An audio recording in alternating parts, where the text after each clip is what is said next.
All right. Happy Tuesday, everyone, and welcome back to another Learning Tech Talks where we are continuing to explore the landscape of learning and workplace tech and, all things. But we're going to be talking, I'm bringing back a return guest. It's been quite some time, Carl, since you were on the show. So I've got Carl Hodler from Storytagger, and we're going to be talking.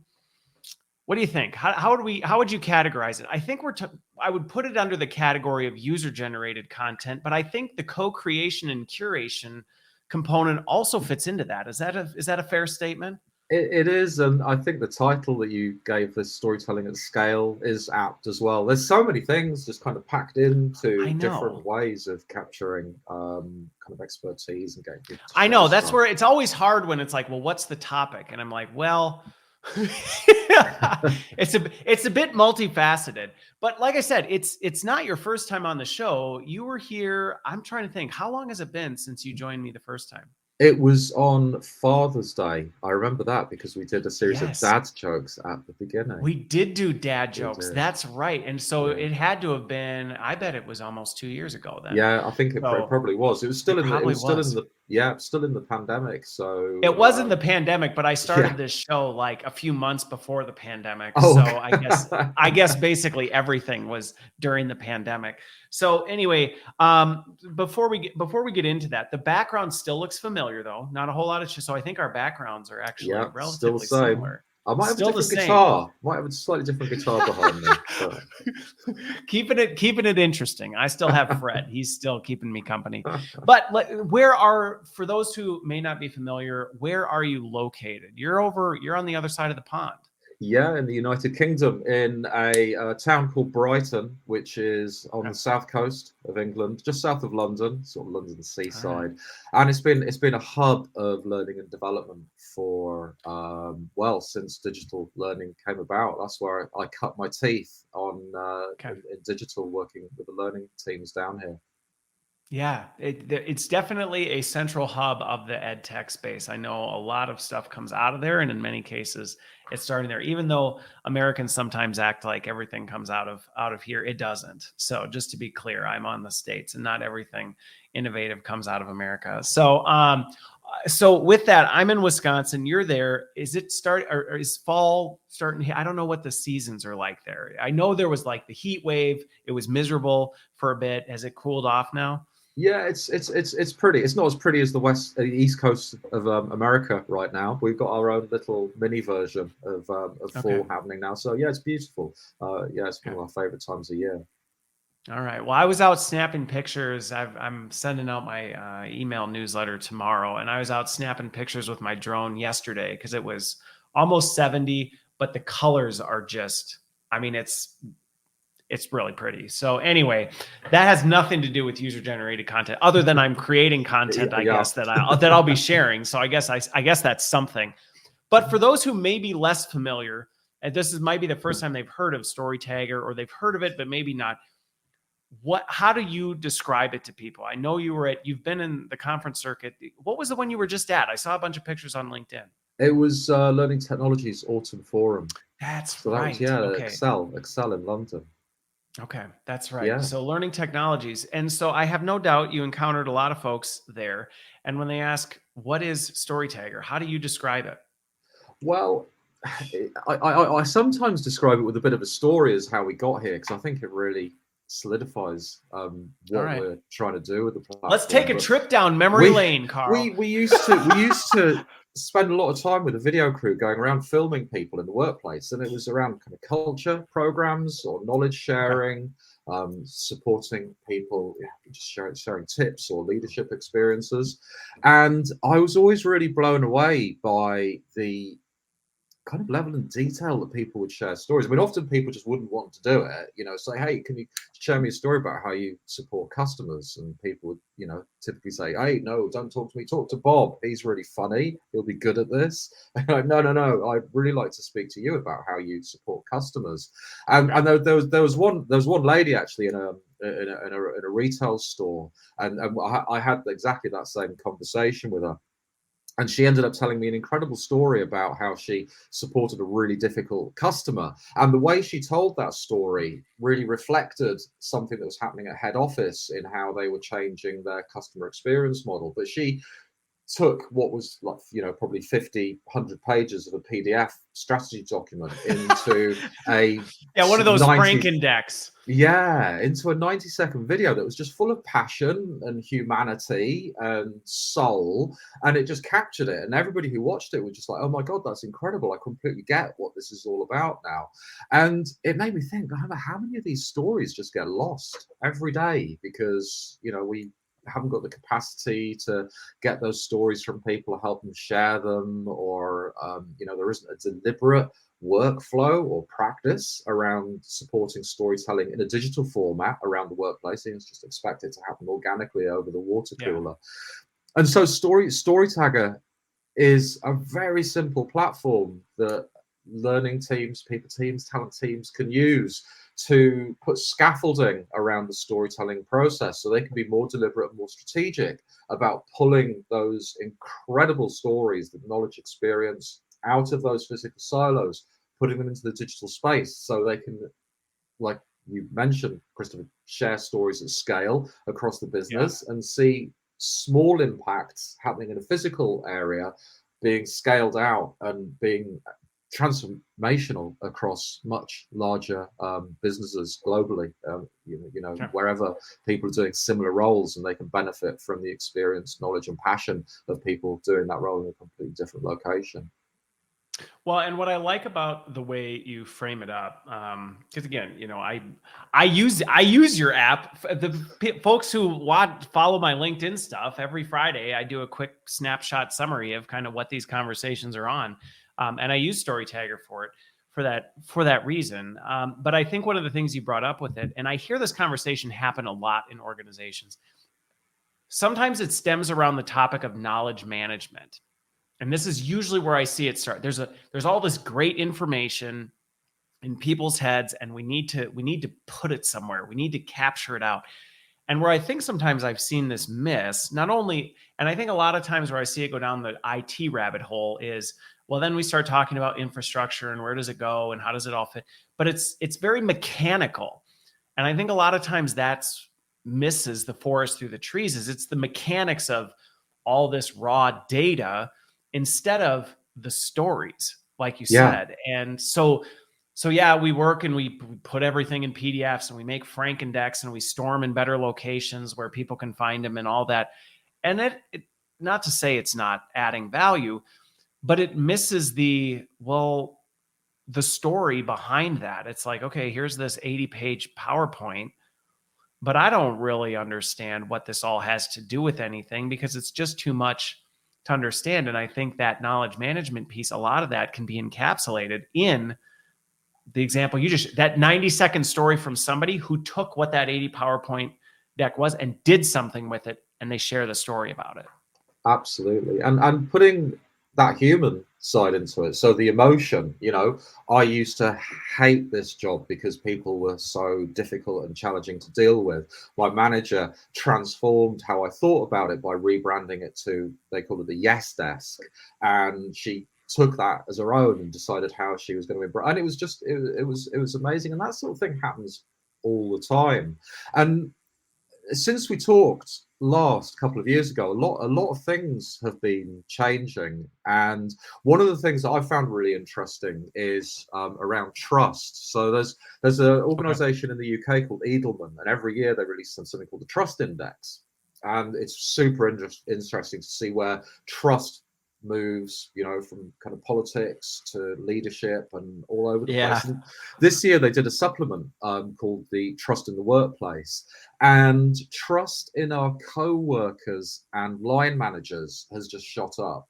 So it's the people we work most closely with are the people we trust the most. And it's gone down for CEOs, HR leaders. That's sorry to say. I've seen that. Microsoft had similar research that showed the same thing. The ones in your close sphere, trust has significantly increased. The ones that are 2 clicks removed, it's just gone down significantly. That's it. I think there's a lot of things going on in the world that impact and influence that, but that trust that we have with our co-workers is something that is really valuable, you know. So if you want to get people to change behaviors or do things in a new way, or perhaps put themselves out of their comfort zone, commit time to learning, if they can hear the benefits of that journey, putting themselves through a new experience from their peers, they're far more likely to take notice of that and take action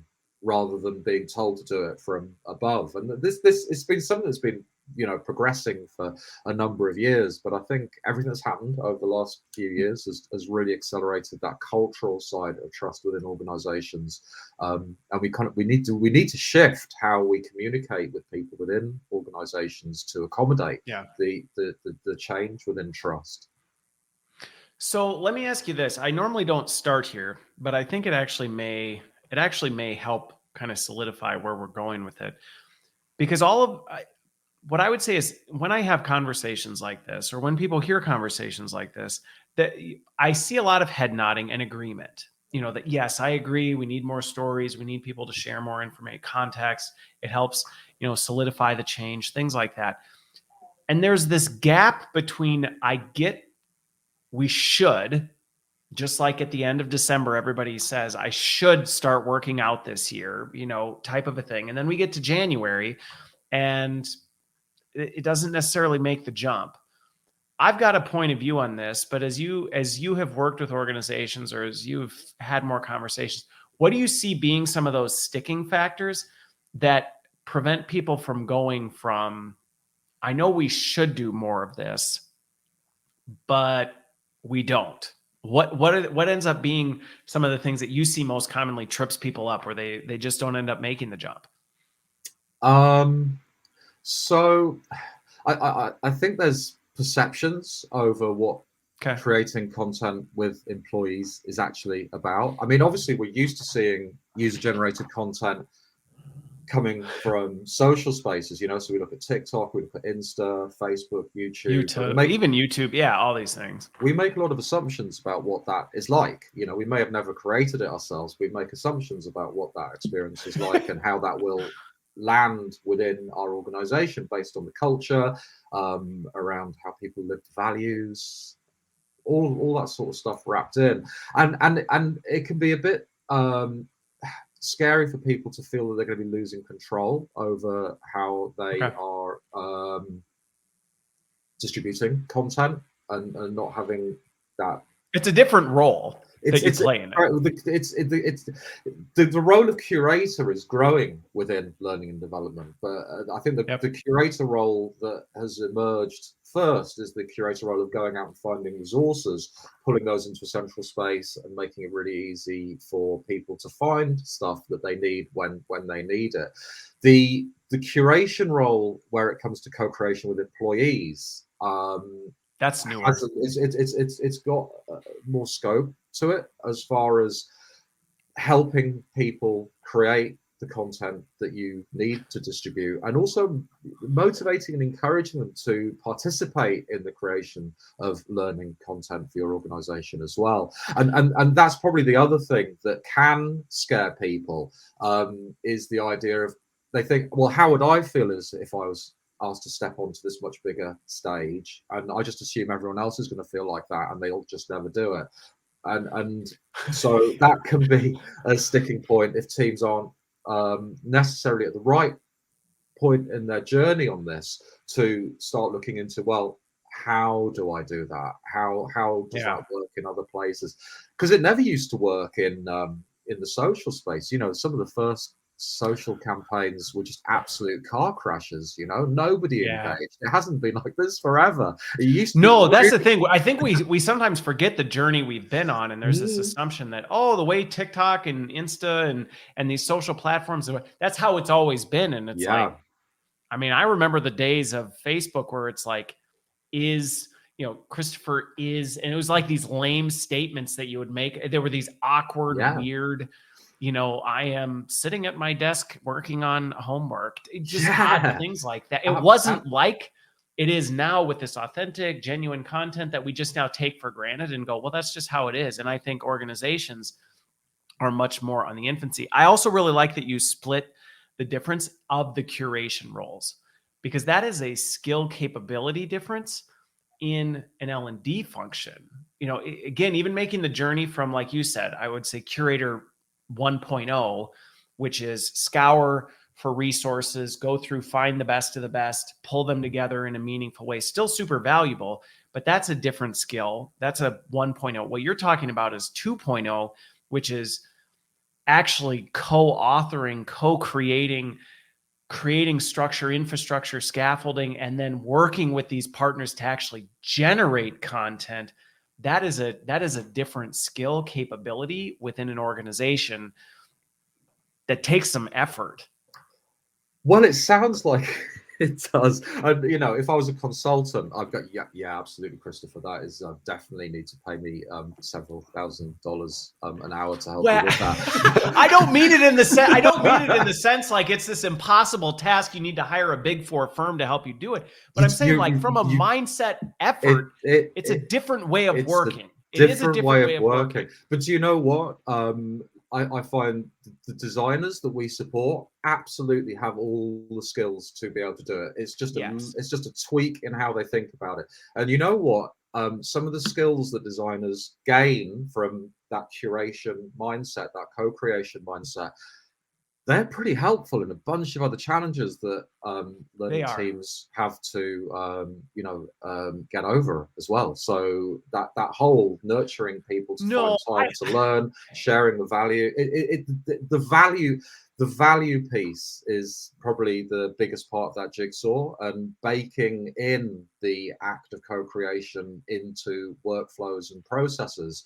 And it starts making you think, okay, so if I'm able to encourage somebody to do something that they potentially felt uncomfortable about, but they found straightforward and they produced a really amazing result in this way, could that be transplanted into getting them to do other things that they potentially got barriers I appreciate against? the back and forth on it, because I think it's a good point, because we can oversell it as this is this big, complicated shift we need to make. At the same time, having been on the practitioner side, I have seen how much intention it takes for an organization to change their way of work.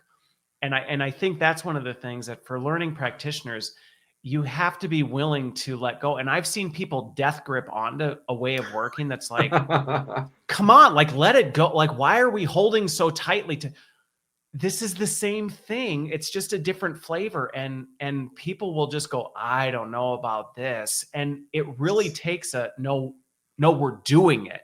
We're going to do it. And you're going to need to get comfortable with it. And it's not wildly different than what you did before, but we got to jump. So the secret sauce to all this is that helping people share knowledge, experiences, taking that journey where they create something that's going to deliver value to others, but also reflect on their own achievements and look at themselves to the value they bring the organization. That's actually quite a buzz. So when you take someone on that journey, it's really transformational for the individual. But as the curator, oh my God, I mean, I find it addictive.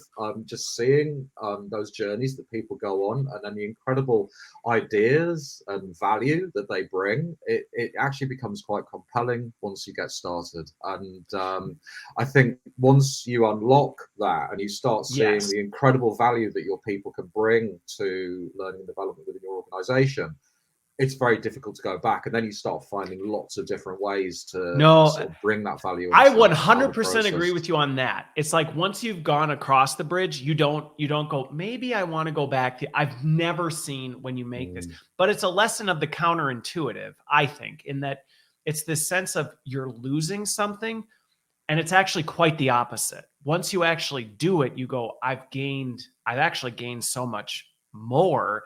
This is so much better. I mean, I even just think of, sometimes I'll hear, people in the L&D industry talk about, I love seeing those aha moments. It's like, well, yeah, like here's a chance to do that over and over and over and over and over again, type of a thing. Absolutely. And some of the reasons that people, because we were really early to this. I mean, we spotted this way before it was actually a viable business opportunity. We came to the market really early. Well, you were out recording all these videos going, why is nobody else just like capturing?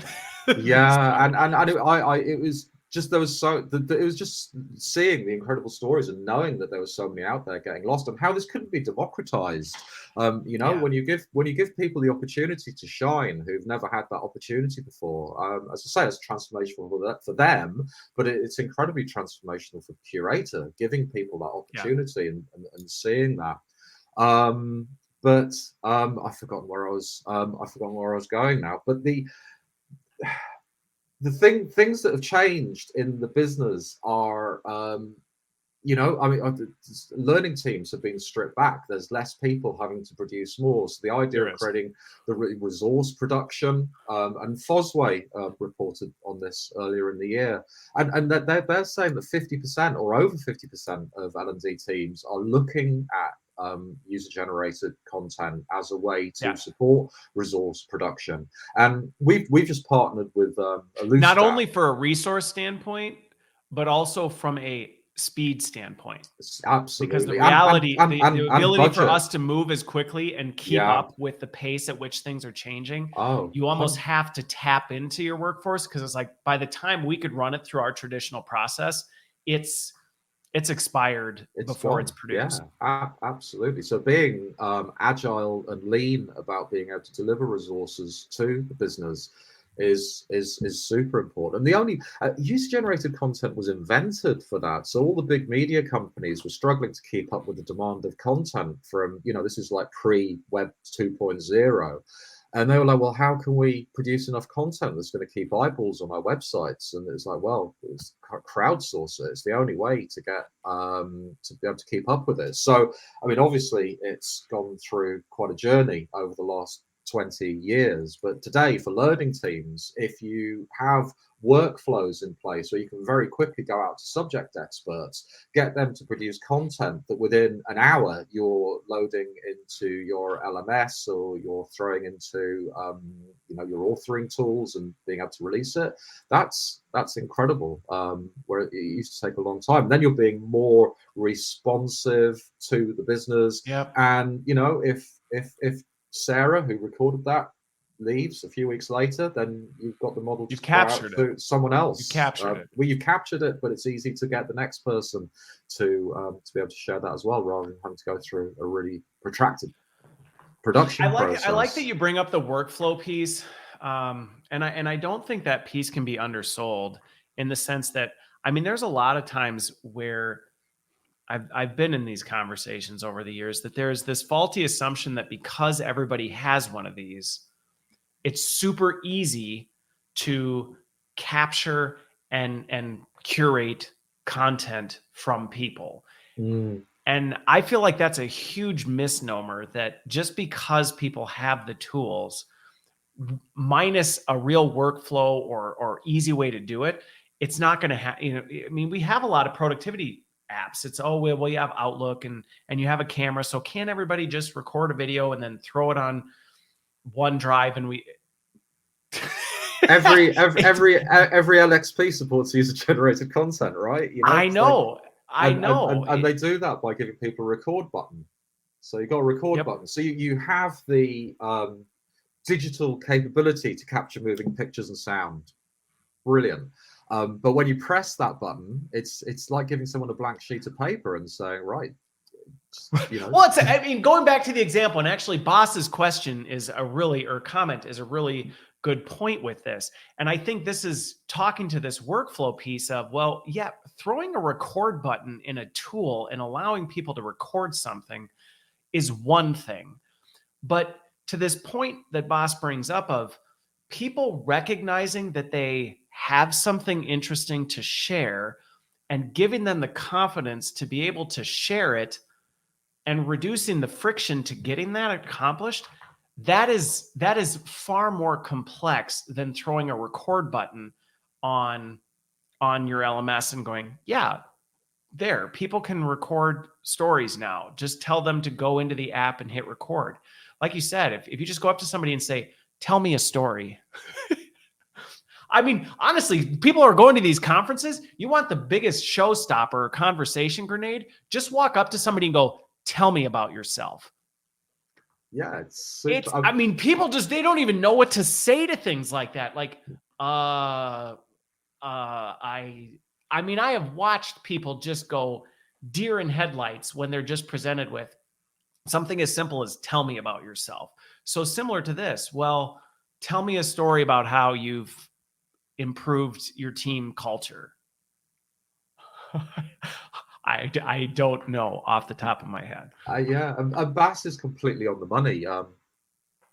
Most people devalue their own experiences and the value that they have for others. And part of the curation role is helping people see the value that they do bring to the organization and the value that sharing their story or experience will bring to the organization. And that was always the same, even when we were doing it with the video crew. We had to sort of take people on that journey. So digitizing that, if you think about it, a record button doesn't do any of that at all. It's a really No. cold stop as far It as the is. creative process. It's yeah, no, I mean it is. It's just one of those.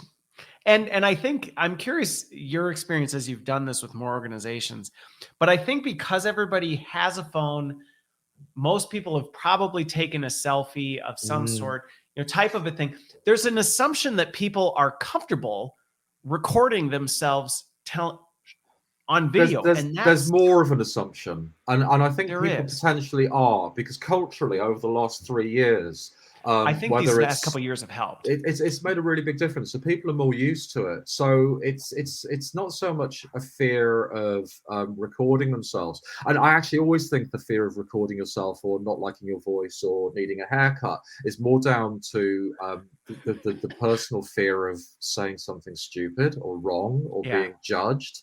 And that's always really freaked me out in real-time interviews. If I was being filmed, this is okay because this is like really properly just live and we can go anywhere. But if I was being filmed for something, I just fall apart because there's so much pressure on me and I feel the camera operator in the interview is judging me. I'm actually so awful in front of the camera, they probably are, but the pressure is just immense. So being able to do it asynchronously is a huge benefit, but you then Okay. walk away and you haven't got the benefit of the interviewer guiding your reflective process. And I don't have to tell any of the learning designers on this call that the majority of people, I think I read somewhere that's like 83% of people struggle to reflect effectively on their workplace experiences. I can't remember Wow. where I got that number from, but it's huge. And we know reflection is hard, and it's been an It ongoing is. problem for learning. So when we're sharing a story or an experience, reflection is really baked into that process. And that's what the interviewer does. They help the individual reflect, and then they wrap that reflection into a narrative that others will recognize, be engaged by, and draw value from, and stick with it till the end. That's a lot going on right there for people to There's a do lot. without any support. And that's where the record button completely falls over, whether that is just recording on your phone or on the LXP. Um, People need scaffolding and support. So that's what we basically did. We put scaffolding You around the created the story. asynchronous interviewer Yeah, in content. I mean, kind of. It's like, well, yeah, we created the asynchronous interviewer to be able to give you the question for reflection, structure the discussion, give you opportunity to kind of like be interviewed, but in an asynchronous video format versus yeah. just saying, Carl, tell me about user generated content. And you're just left Abs- there going like, yeah. what? And I think the value that we got coming, because I've worked in L&D, I've had a brief sabbatical into digital marketing, but I've pretty Yeah. much worked in L&D for 20 odd years now. And Cheryl, my co-founder, has as well. And the value that we really got from building a product from an L&D background is that we knew the kind of stories that we needed people to share were complex. They went pretty Yeah. deep onto, even if they're only 90 seconds long, they are complex stories about tough journeys, difficult processes, wins, losses, achievements, pain, struggle, achieving goals. They are not the sort of stories that people sit down in a bar and just sort of necessarily roll out. It's very different to the kind of storytelling that people are used to. So Storytagger, it kind of sits outside a lot of the video tools, because there's millions of video tools. I love that, because video is really niched. It's really niched out into lots of different areas. But Storytagger, because it was designed for learning, talent, people teams, those complex stories are really important. So we take a very different way of helping people structure their thoughts, think about putting a narrative together, all under the direction, the creative and the controlled direction of a learning designer, or a similar designer putting that framework together, to help people really dive into the weeds of an experience they've had, and hopefully share a little bit of their sort of self as well, a bit of their humanity, how you felt, how that impacted the customer, and draw out some of the stuff that really moved people when we were doing this stuff face to face. And it's hard, but I think that's why, going back to this point of the role of L&D is still critically important in this. And I think sometimes that's a fear when we start talking about user-generated content, is there's this fear of, well, do we still play a role in this? And what you just described, yeah, absolutely we play a role, because our job then is to say, what are those critical variables and elements we want to be sure are accounted for, and how do we structure this in a way that actually draws those out of people? Because by default, even just in the example of saying, tell me about a time you inspired your team, that's going to be all over the board, versus if we architect that structure to say, here are some key pieces that we want to make sure you hit on as you share that story of how you inspired your team. Yeah, absolutely. So a couple of months ago, actually, I think this campaign might be still going, but one of the teams using Storytagger used it to capture stories from senior leaders from a very big global organization on what they felt the difference was between thriving and surviving. Now that's so nuanced and interesting and deep and difficult to talk about, but with the framework that they put together, and the guy who wrote the campaign, he's part of the kind of emotional intelligence group of this organization. So he was right in there, and he created some incredible questions that help people talk about the difference between surviving and thriving. And he kind of compared that against, I don't know if you spot, there's a thing kicking off on Twitter today about there was a young lady who worked for one of the big tech organizations, and she released a video on TikTok about her life working at I can't remember which organization it was now, but one of the big kind of tech companies. But all she could really talk about was the perks. So it's like, I go into work, I have a really nice muesli, and then I get a salad, and then I go to the roof bar to have my lunch. And people are going, oh my God, don't millennials do any work anymore? Or God, women in tech have a really easy life. And it's like, oh, it's so hard, because that organic style of storytelling, people are really limited by what they can talk about. And they think of whatever the first thing that comes to mind, going back to the point of people are not always the best at reflecting, and it's the reflection that pulls those nuggets out of that. If you just say go, they're going to go with the first thing that pops into your head, which, like you said, the example, well, when I think about working at XYZ company, I think about all the fun stuff, because that's what immediately comes to mind, when that's not really what is inspiring about the work you do. Absolutely. And I bet she could have done a really incredible story about what it's like between thriving and surviving as a woman working in a huge technology company, Yeah.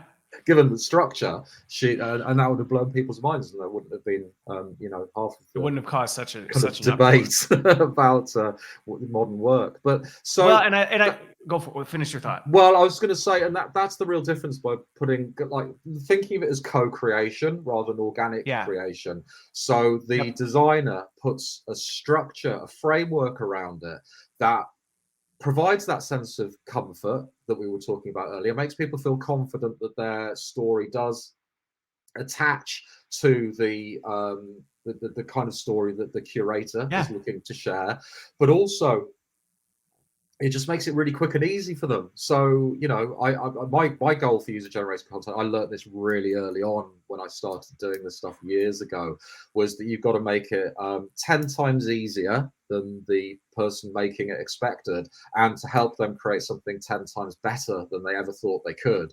And if you can hit those two sweet points, that gap in between is where delight happens, you know, Okay. if you can hit that. Yeah, And if and it's that's how you easy and they get done creating something and go, wow, I actually yeah. created a pretty, like I created a pretty cool thing. Yeah, and that's where you start building a new culture from.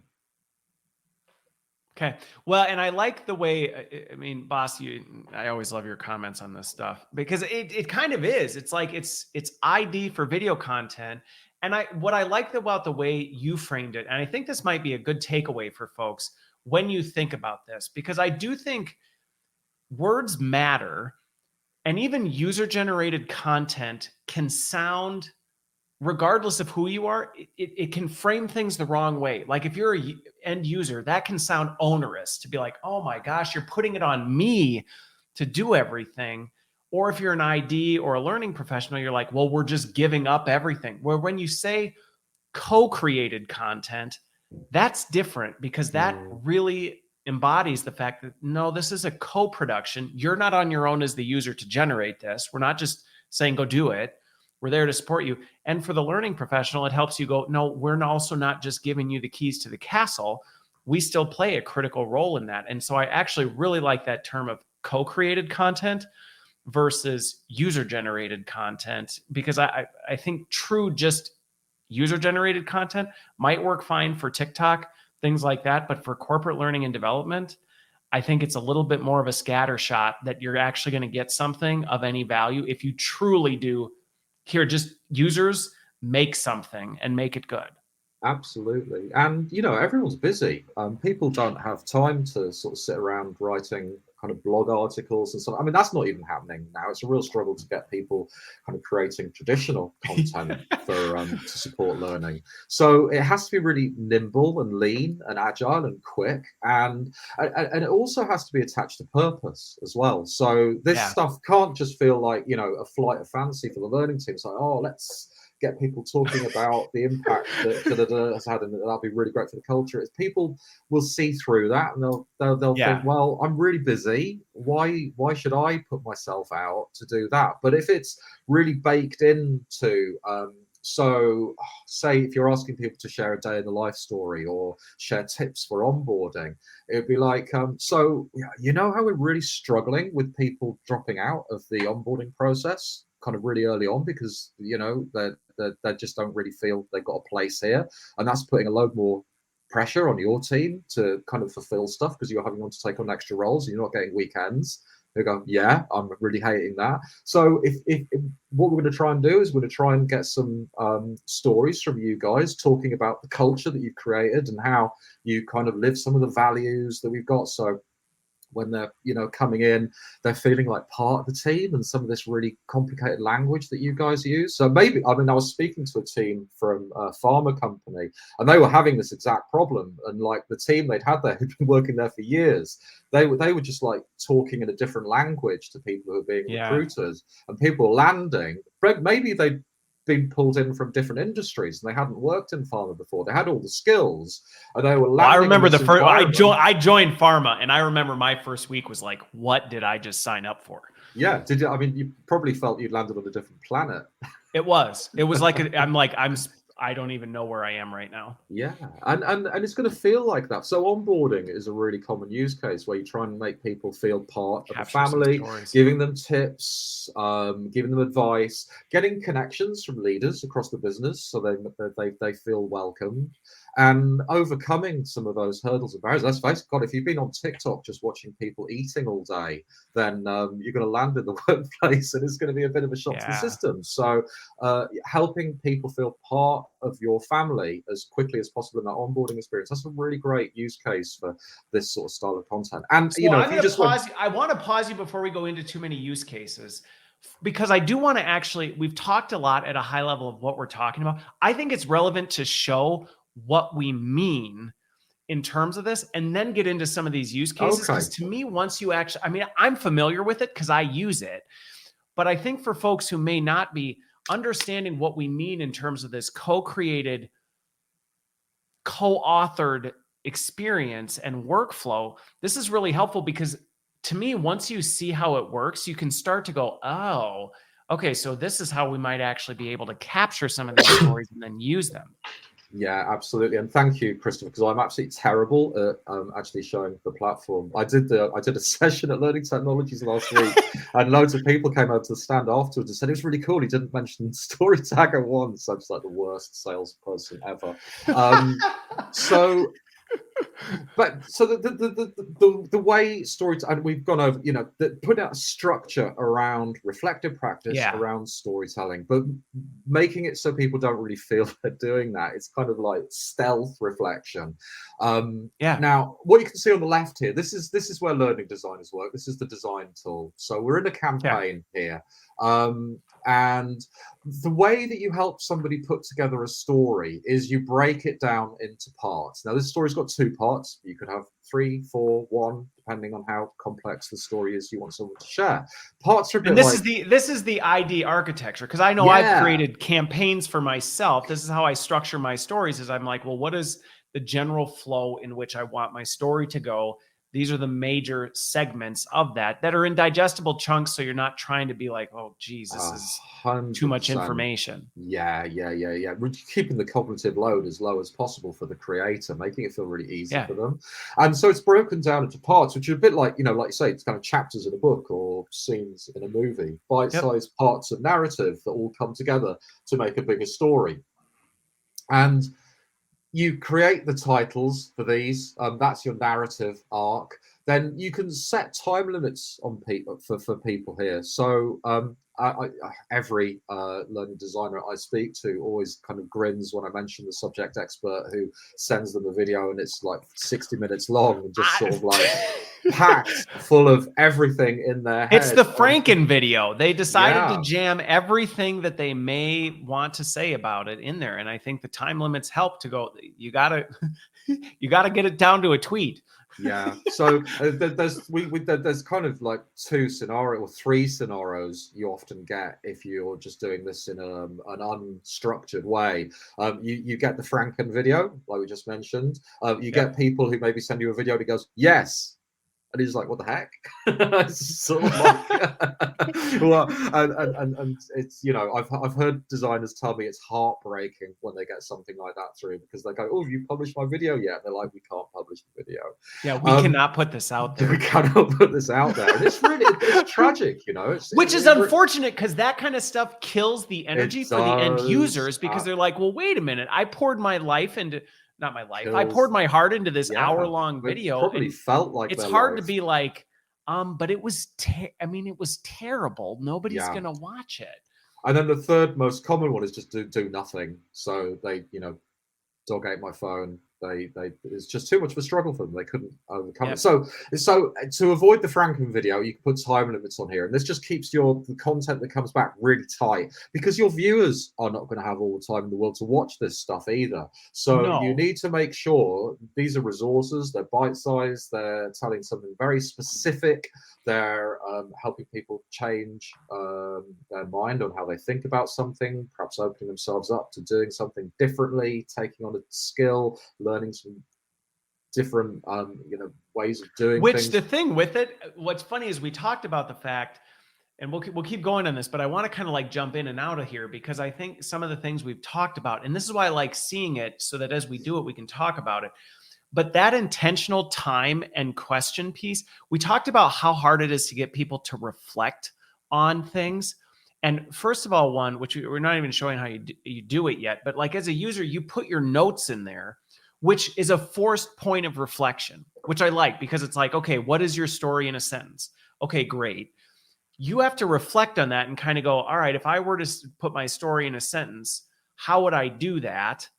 And like here you do it, right? So what's your story in a sentence? So it's forcing this reflection on, let me actually write a sentence and do it. And then you record it, and it's amazing how quickly you realize, like, oh, that's longer than 60 seconds. And so you're forced again to reflect on, how do I tighten that up?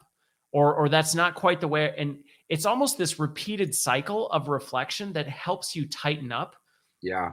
You actually tighten up your story and go, oh, okay, I only have 30 seconds and I wrote it in a sentence, but like I ended up gabbing too much. I'm going to go back and redo it.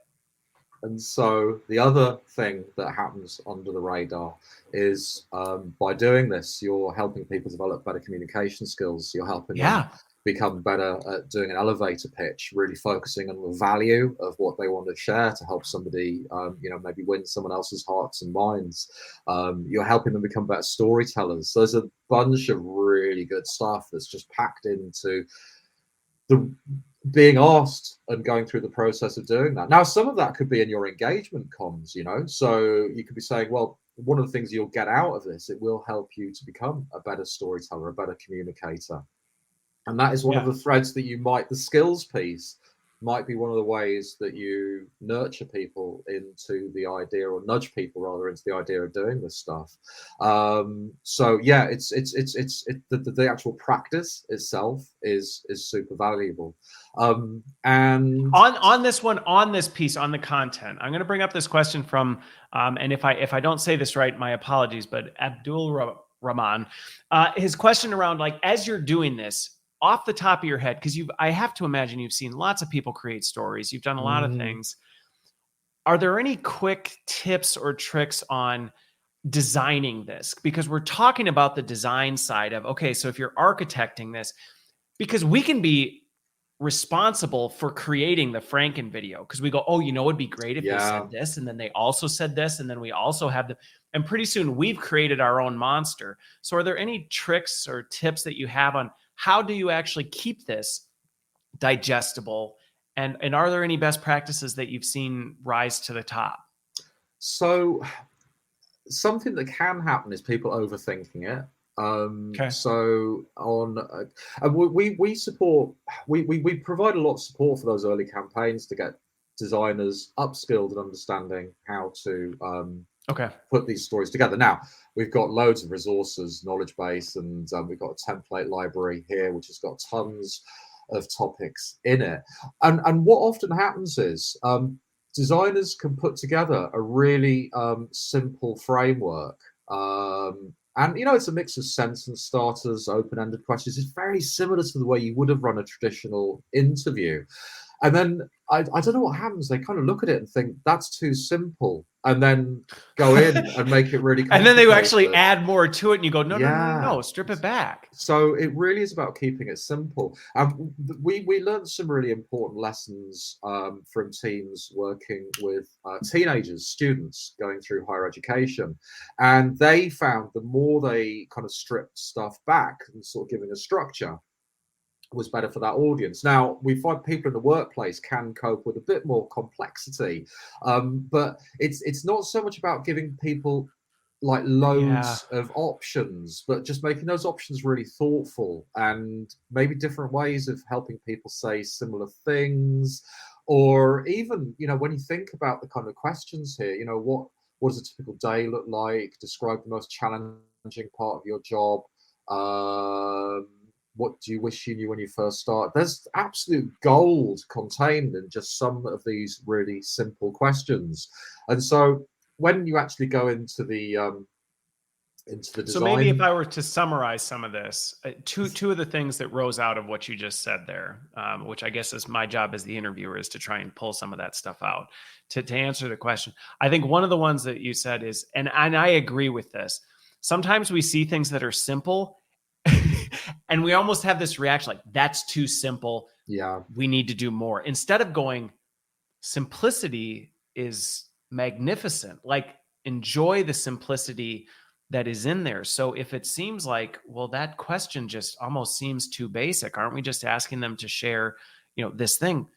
Maybe that's okay. Instead of going, well, let's also do this, and maybe let's give them this option as well, and maybe strip it back.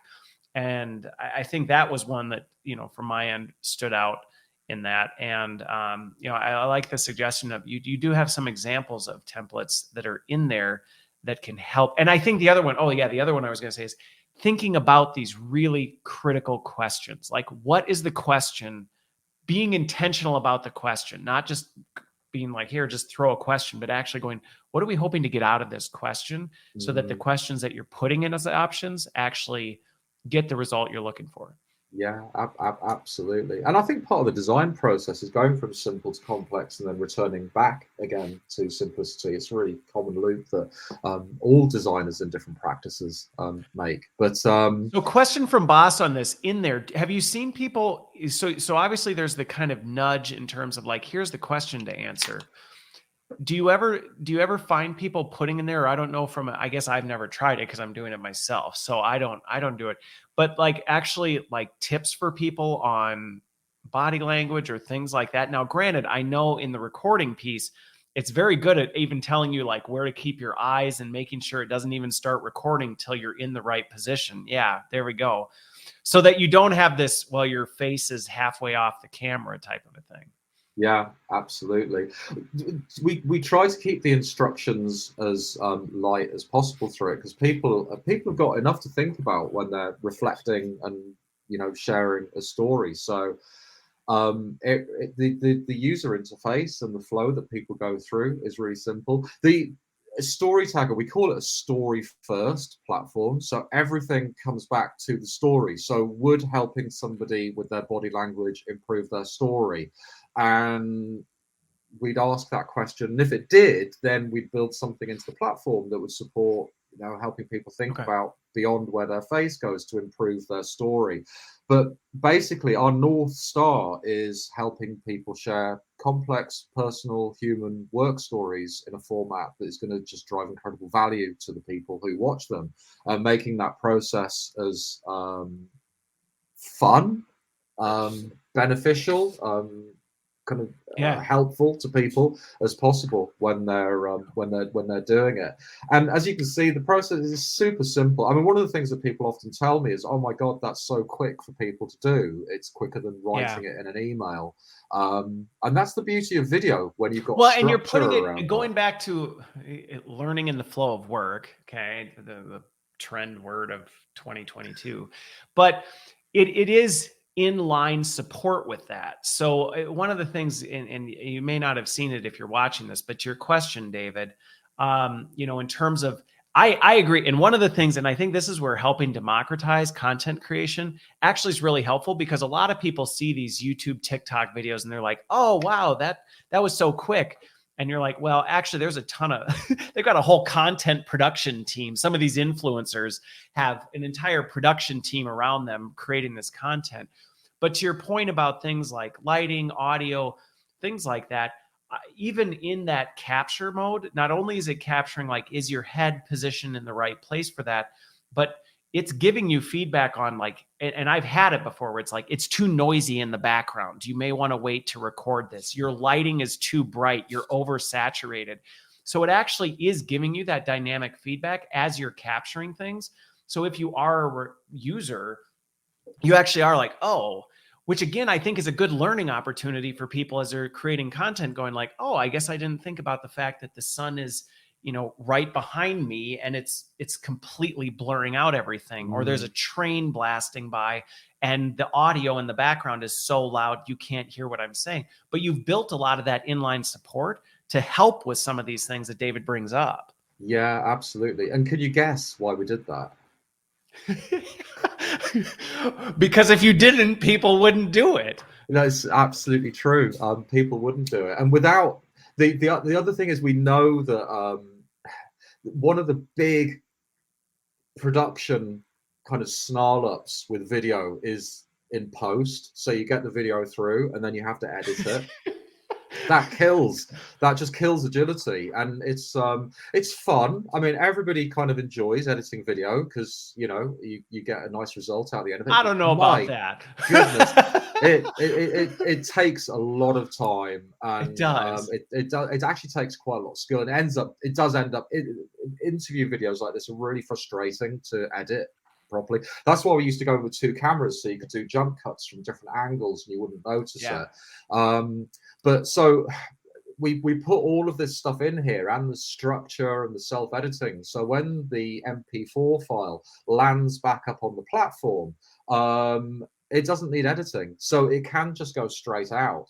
And that's really important, because the more stuff that you put in the workflow that slows it down, the less easy it is for people just to build that into everyday business as usual processes. And our goal for Storytagger, our mission, is for people across organizations, wherever they're working, whatever their role, whether they're CEO, whether it's someone cleaning the floors, they are able to share something significant that is of value to others, and for that to be very quickly distributed across the business to solve specific challenges that are happening in the organization, with as little time getting in the way. With as little time as possible. Because again, yes, would it be great if you could have a content production team that followed everybody around to capture this? But when you think about it at size and scale, you can't. And one of the things I think is that's interesting about is getting that right degree of, people are okay with raw content as long as it's not too raw. And I think that's one of the things that you've done a good job with it in finding, how do we make sure this doesn't happen? Because if all your videos come back, and I mean, you see it in web meetings where people, they're clearly going through the airport and they're on and you're like, good grief, do you not realize how distracting this is? And so you've given that pulse feedback to go, we can at least make it feel like a polished video without all of the added effort of what would go into it. And a designer I was chatting to recently said it was compressing the time from ideation to impact. And I love that, because that's what it does. It just squashes that right down. And teams have done it within a matter of hours. You know, had an idea for something or a need for something, gone out, got the content, and then it was out. It was delivering value within a really short time. But for that to happen, there's so much packed into the process. So even down to eyeline. So a lot of teams do this stuff by doing interviews on Teams, and you end up watching a video with someone talking like this. And it's kind of okay when you're on a live call, but when you're expected to sit down and watch sort of 45 minutes of that asynchronously, and someone's just talking to you off screen and looking at it's really distracting. So having eyeline for that human connection is so important, that if someone's trying to inspire you and maybe to get you to do something that you never thought you could do, or something you never actually thought about before, you need that human connection and that authenticity and that trust that Edelman were reporting baked into that content. And that's all super difficult to do without having a co-creation model where, you know, the designer, the technology work in concert to help anybody create super valuable content that is specifically going to meet business objectives that you know and I think I knew we'd run out. We didn't even we started it, but we didn't even fully get into, because I mean, we could sit and talk about use cases, I think, probably for the rest of the afternoon if we wanted to.